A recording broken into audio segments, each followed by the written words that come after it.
막판에 접어든 중국에 의한 미국 공산화. 냉전시대 미국의 고민은 소련을 견제하는 것이었습니다. 이를 위해 미국은 중국을 이용했습니다. 소련 견제를 위해 중국을 끌어들여 삼각 외교를 벌인 것이었습니다. 또한 중국의 환심을 사기 위해 미국은 무분별할 정도로 중국 제품들을 수입하였고, 그 후 중국 사람들이 미국 전역을 점령하게 되었습니다. 이로 인해 미국은 매년 수천억 달러의 엄청난 대중국 무역 적자를 감수해야만 했습니다.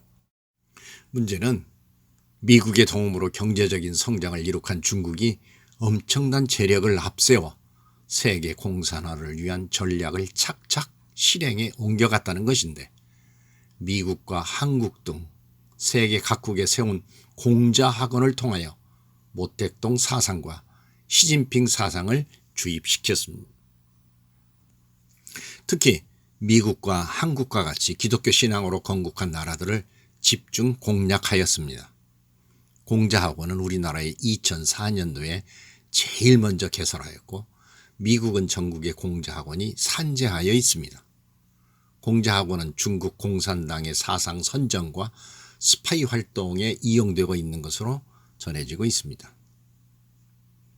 자유주의 신학과 마르크스와 엥겔스의 변증법적 유물사관과 무관하지 않은 세계교회 협의회인 WCC는 좌편향적이며 친북적인데, 미국의 경우 1948년 발족한 WCC보다 40년 먼저 시작한 FCC, 그러니까 교회연합협의회의 주요 인사들은 거의 공산주의에 매료된 사람들이었고, 이러한 인사들이 나중에 그대로 WCC로 옮겨가게 됨에 따라 WCC도 자연스레 좌경화가 된 것입니다. 그런데 공산주의자들은 바로 WCC를 발판 삼아 세계 공산화를 꾀하고 있다는데 문제의 심각성이 있습니다. 중국 공산당은 미국의 종교계, 특히 기독교를 전복시키기 위해 신학교에 침투하였는데, 자유주의 신학의 본산인 유니온 신학교가 대표적입니다. 오늘날 미국이 중국 공산당의 무차별적인 공격을 받고 있는 것은 미국의 교회와 신학교가 이념적 정체성을 잃어버렸기 때문이기도 합니다. 우리나라의 경우와도 미국이 너무 닮은 것을 알 수 있는데, 이번 미국의 대선이 바로 지난번 우리나라 4.15 지방선거와 비슷한 양상이기 때문입니다. 중국은 국내법을 근거로 공산당, 인민해방군, 공무원을 넘어 유학생과 운전사, 해외 화교회까지 스파이 임무를 맡기고 있는데, 모든 인민을 스파이로 만들어 미국과 한국을 포함한 세계 각국의 학자와 기업인, 정치인 등에까지 스파이 활동에 덫을 놓고 있는 것으로 알려지고 있습니다. 1995년에 사망한 헐롱 상원 의원은 이른바 자유주의자로 위장한 공산주의자들에게 미국 공산화를 위한 45가지 목표가 있음을 경고한 바 있습니다. 내용이 정말 썸뜩합니다. 정지 화면으로 해놓고 한번 읽어보시기 바랍니다.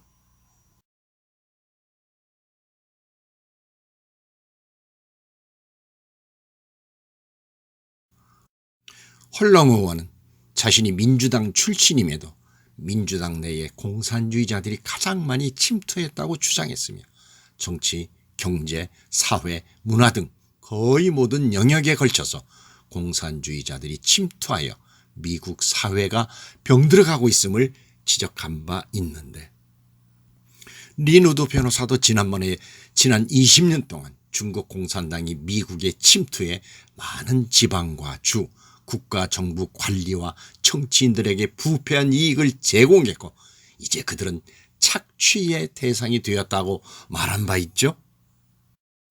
한편 최근에 미국의 대표적 온라인 기업인 오버스톡 창립자이며 중국의 북경사범대학에서 중국 역사를 공부한 바 있고, 캠브리지 대학에서 철학박사 학위를 받은 바 있는 패트릭 버니, 미국 대표 보수 평론가인 제롬 코시 박사와 인터뷰를 갖고 중국 공산당이 미국을 내부로부터 붕괴시키는 전략을 택했다고 주장하며 상당한 관심을 받고 있습니다. 그는 인터뷰에서 미국이 매년 군과 정보기관과 기타 안보기관에 총 1조 달러를 지출해오며 중국의 군사력을 저지하는 군사력을 키워오는 사이 미국은 보이지 않는 한 가지 수단을 강구해 왔는데 미국을 내부로부터 멸망시키는 방법이었다는 것입니다. 이런 일이 실제로 벌어지고 있는데 중국 공산당 정권이 미국을 겨냥해 진행 시간이 매우 느린 쿠데타를 진행시키고 있다고 밝힌 것입니다. 이것은 일종의 공산혁명으로 매우 잘 교육된 4가지 단계를 거쳐 진행되는데 그 첫 번째 단계가 사기 저하 전술 단계로 대표적인 사례를 들면 2020년 발생한 바이러스 팬데믹을 통한 사기 저하를 말하고 있습니다. 그리고 두 번째 단계는 감각 상실 전술 단계인데 바이러스 팬데믹 이후 지난 6개월 동안 경험해왔던 기묘한 사건은 감각의 상실이 되었다고 패트릭 번은 지적했습니다. 그러면서 구체적으로 안티파와 블랙 라이브스 매터 등의 중공과 연결된 미국의 좌파 세력의 활동을 언급했습니다. 안티파는 안티파시스트 액션의 줄임말로 파시즘, 백인 우월주의, 신나치주의 등의 극우 세력에 대항하는 급좌파 집단을 지칭하고 있고 블랙 라이브스 매터는 BLM으로 흑인의 생명은 소중하다면서 비폭력 시민 불복종을 옹호하는 조직화된 움직임을 말합니다.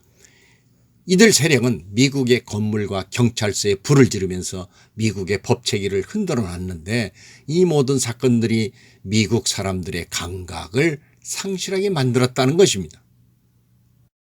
이와 관련해 패트릭 번은 우리가 살아왔던 미국이 실제로는 우리가 생각했던 미국이 아니었다고 생각하게 만드는 과정이 바로 감각의 상실 과정이다 라고 지적했습니다. 세 번째 단계는 상실 위기 전술 단계인데 패트릭 번은 세 번째 단계인 상실 위기 상황은 가짜 대통령, 다시 말해 잘못된 지도자가 나오는 것이다 라고 말했습니다. 지금의 미국이 바로 그렇죠?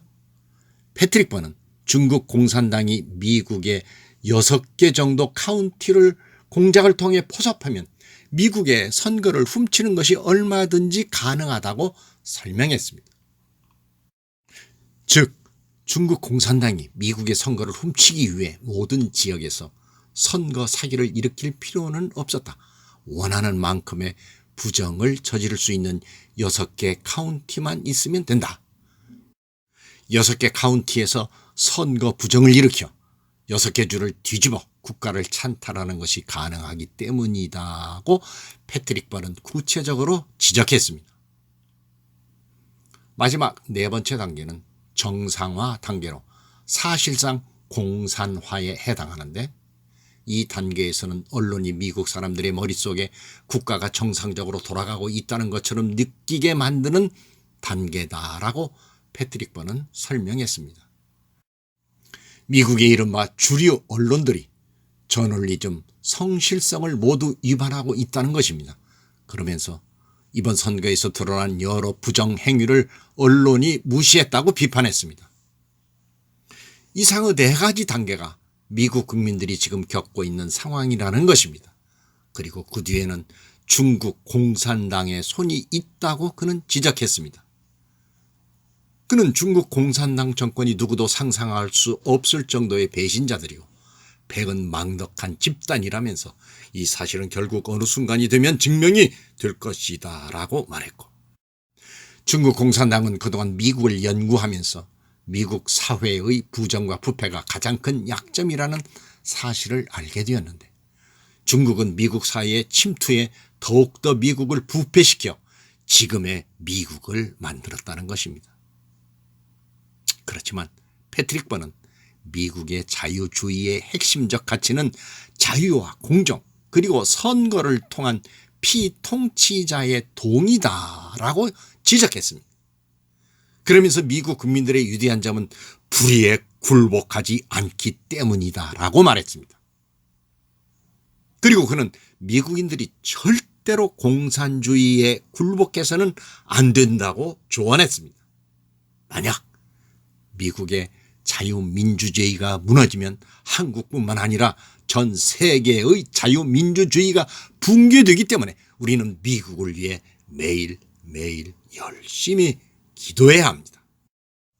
이상의 내용은 저들은 4가지 전술을 구사했다는 김필재 TV의 방송 내용입니다.